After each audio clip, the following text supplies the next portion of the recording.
Chapter 7. Tyson leads a jailbreak. Mom, if it's loud, then why can't The good I news, hear it? the left tunnel was straight with no side exits, twists, or turns. The bad news, it was a dead end. After sprinting 100 yards, we ran into an enormous boulder that completely blocked our path. Behind us, the sounds of dragging footsteps and heavy breathing echoed down the corridor. Something definitely not human was on our tail. Tyson, I said, can you? Yes! He slammed his shoulder against the rock so hard the whole tunnel shook.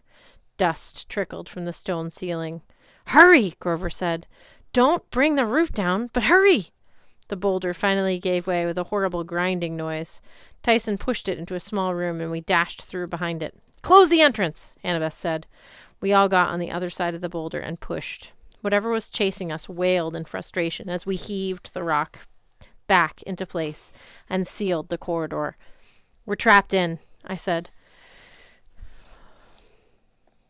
Oh, we trapped it. Or ourselves, Grover said. I turned. There we were in a 20-foot square cement room, and the opposite wall was covered with metal bars. We tunneled straight into a cell. What in Hades? Annabeth tugged on the bars. They didn't budge.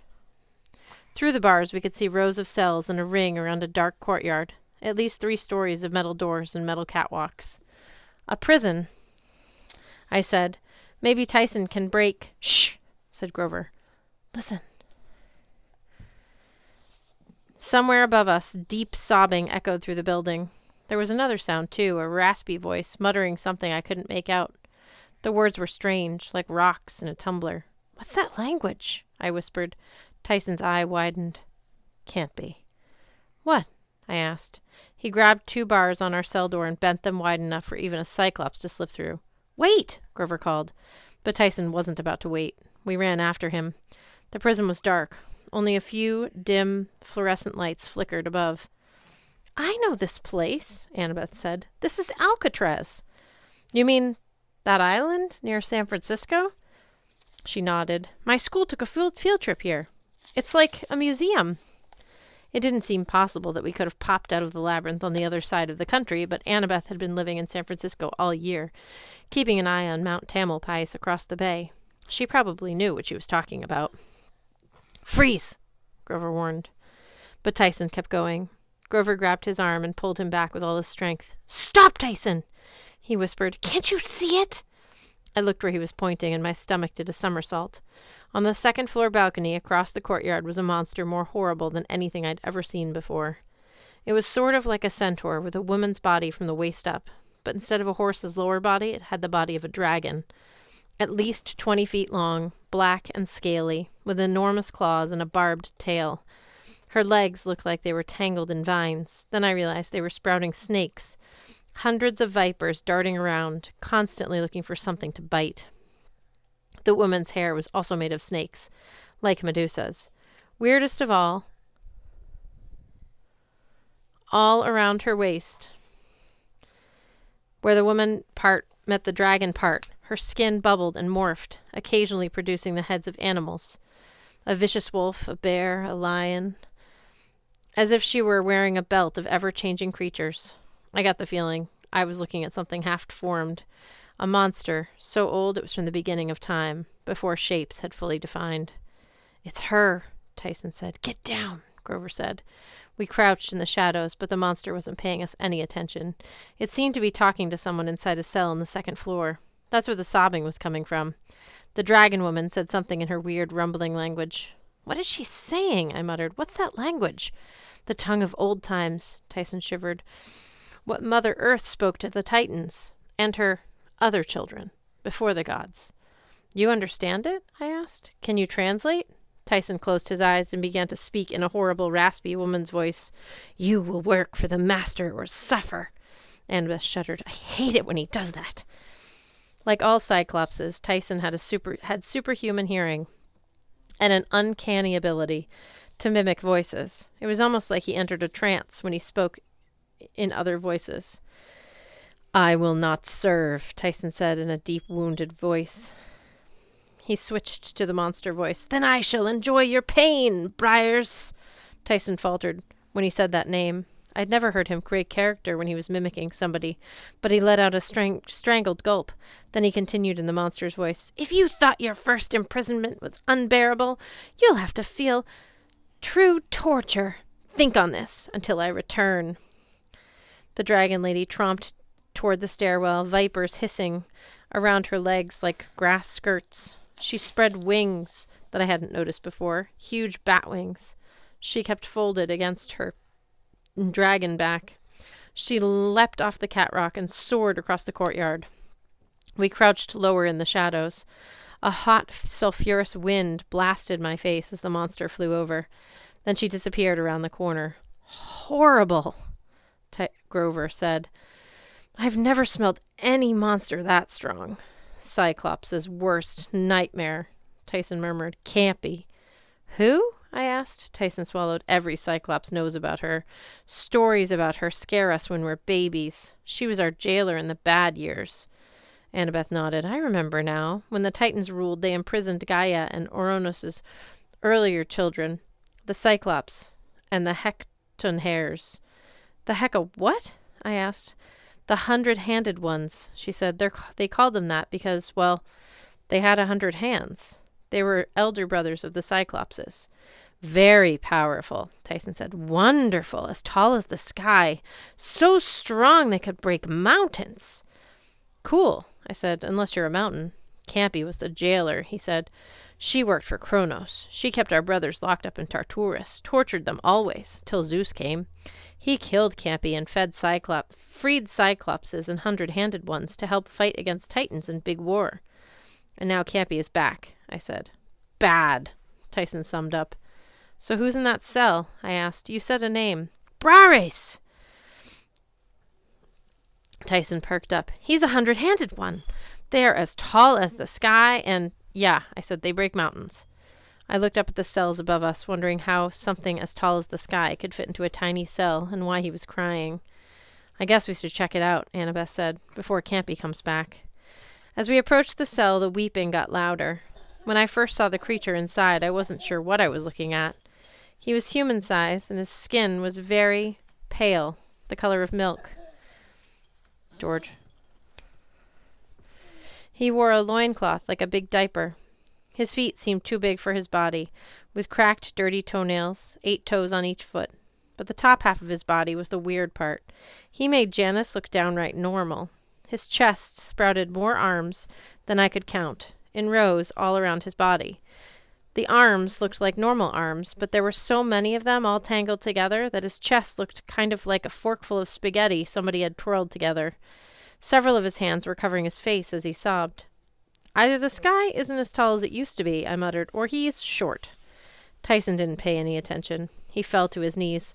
Briares, he called. The sobbing stopped. Great 100-handed one, Tyson said. Help us. Briares looked up. His face was long and sad, with a crooked nose and bad teeth. He had deep brown eyes. I mean, completely brown, with no whites or black pupils, like eyes formed out of clay. Run while you can, Cyclops, Briares said miserably. I cannot even help myself. You are a 100-handed one, Tyson insisted. You can do anything. Briares wiped his nose with 5 or 6 hands. Several others were fidgeting with the pieces of metal and wood from the broken bed, the way Tyson always played with spare parts. It was amazing to watch. The hands seemed to have a mind of their own. They built a toy boat out of wood, then disassembled it just as fast. Other hands were scratching the cement floor for no apparent reason. Others were playing rock, paper, scissors. A few others were making dusky and doggy shadow puppets against the wall. I cannot, Briares moaned. Campy is back. The Titans will rise and throw us back into Tartarus. Put on your brave face, Tyson said. Immediately Briares' face morphed into something else.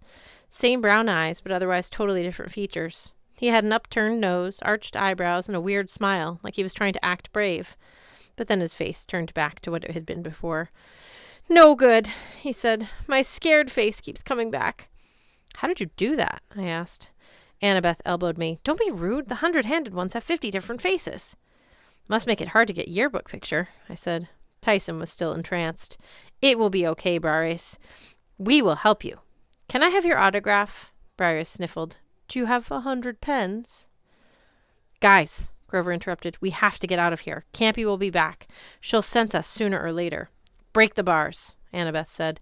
Yes, Tyson said, smiling proudly. Briareus can do it. He is very strong. Stronger than Cyclops, even. Watch. Briareus whimpered.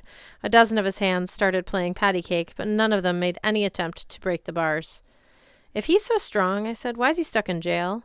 Annabeth ribbed me again. He's terrified, she whispered. Campy imprisoned him and tortured us for thousands of years. How would you feel? The 100-handed one covered his face again. Briareus? Tyson asked. What is wrong? Show us your great strength. Tyson, Annabeth said. I think you better break the bars. Tyson's smile melted slowly. I will break the bars, he repeated. He grabbed the cell door and ripped it off its hinges like it was made of wet clay. Come on, Briareus, Annabeth said. Let's get you out of here. She held out her hand. For a second, Briareus' face morphed into a hopeful expression. Several of his arms reached out, but twice as many slapped them away. I cannot, he said. She will punish me. It's all right, Annabeth promised. You fought the Titans before and won, remember? I remember the war. Briareus' face morphed again. Furrowed brow and pouting mouth.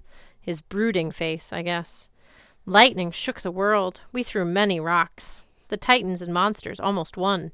Now they are getting strong again. Campy said so. Don't listen to her, I said. Come on. He didn't move. I knew Grover was right. We didn't have much time before Campy returned, but I couldn't just leave him here. Tyson would cry for weeks. One game of rock, paper, scissors, I blurted out. If I win, you come with us. If I lose, we'll leave you in jail. Annabeth looked at me like I was crazy. Briar's face morphed to doubtful. I always win rock, paper, scissors. Then do it. I pounded my fist on my palm 3 times. Briareus did the same with all of his 100 hands, which sounded like an army, marching 3 steps forward. He came up with a whole avalanche of rocks, a classroom set of scissors, and enough paper to make a fleet of airplanes. I told you, he said sadly. I always... His face morphed into confusion. What is that you made? A gun, I told him, showing my finger gun. It was a trick Paul Blofus had pulled on me, but I wasn't going to tell him that. A gun beats anything. That's not fair. I didn't say anything about fair. Campy's not going to be fair if we hang around. She's going to blame you for ripping the bars. Now come on. Briareus sniffled. Demigods are cheaters. But he slowly rose to his feet and followed us out of the cell. I started to feel hopeful. All we had to do was get downstairs and find the labyrinth entrance. But Tyson froze. On the ground floor, right below, Campy was snarling at us. The other way, I said. We bolted down the catwalk. This time Briareus was happy to follow us. In fact, he sprinted out front, 100 hands waving in panic. Behind us, I heard the sound of giant wings as Campy took to the air. She hissed and growled in her ancient language, but it didn't need a translation to know she was planning to kill us. We scrambled down the stairs, through a corridor, and past a guard station, out into another block of prison cells. Left, Annabeth said. I remember this from the tour. We burst outside and found ourselves in the prison yard, ringed by security towers and barbed wire. After being inside for so long, the daylight almost blinded me. Tourists were milling around, taking pictures. The wind whipped cold off the bay.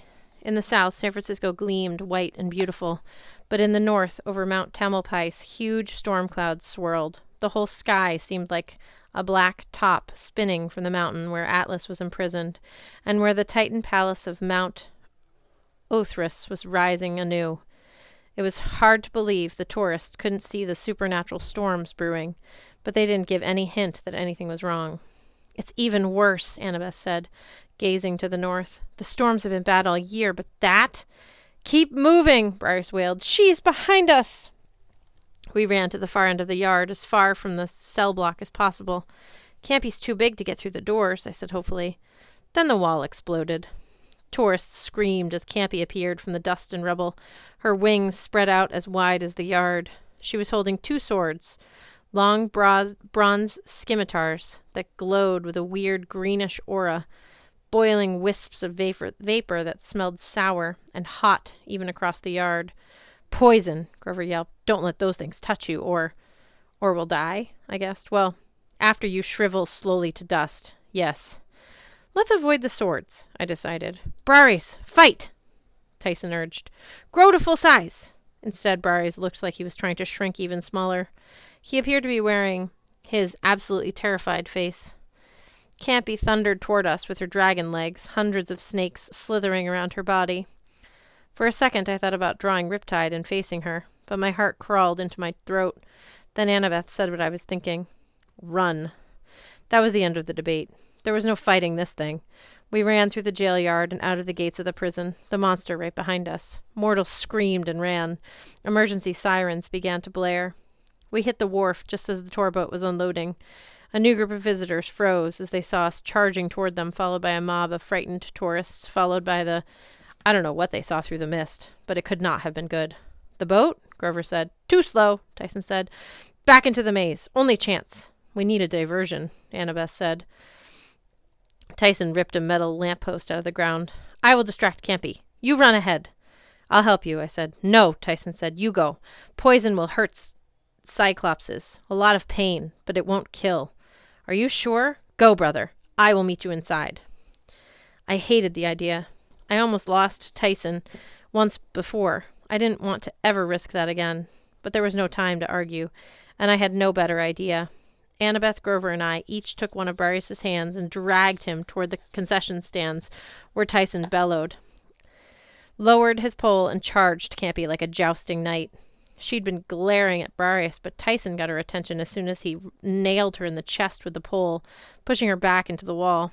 She shrieked and slashed with her swords, slicing the pole to shreds. Poison dripped into pools all around her, sizzling into the cement. Tyson jumped back as Campy's hair lashed and hissed, and the vipers around her legs darted their tongues in every direction. A lion popped out of a weird, half-formed faces around her waist and roared. As we sprinted for the cell blocks, the last thing I saw was Tyson picking up a Dipping Dots stand and throwing it at Campy, ice cream and poison exploding everywhere, all the little snakes in Campy's hair dotted with tutti frutti. We dashed back into the jail yard. Can't make it, Braris huffed. Tyson is risking his life to help you, I yelled at him. You will make it. As we reached the door of the cell block, I heard an angry roar. I glanced back and saw Tyson running toward us at full speed, Campy right behind him. She was plastered in ice cream and T-shirts. One of the bear heads on her waist was now wearing a pair of crooked plastic Alcatraz sunglasses. Hurry, Annabeth said, like I needed to be told that. We finally found the cell where we'd come in, but the back wall was completely smooth, no sign of a boulder or anything. Look for the mark, Annabeth said. There! Grover touched a tiny scratch, but it became the Greek delta. The mark of Daedalus glowed blue, and the stone wall grinded open. Too slowly. Tyson was coming through the cell block, Campy's swords slashing out behind him, slicing indiscriminately through cell bars and stone walls. I pushed Braris into the maze, then Annabeth, then Grover. You can do it, I told Tyson, but immediately I knew he couldn't. Campy was gaining. She raised her swords. I needed distraction. Something big. I slapped my wristwatch, and it spiraled into a bronze shield. Desperately, I threw it at the monster's face. Smack! The shield hit her in the face, and she faltered just long enough for Tyson to dive past me into the maze. I was right behind him. Campy charged, but she was too late. The stone door closed, and its magic sealed us in. I could feel the whole tunnel shake as Campy pounded against it, roaring furiously. We didn't stick around to play knock-knock with her, though. We raced into the darkness, and for the first time, and last, I was glad to be back in the labyrinth.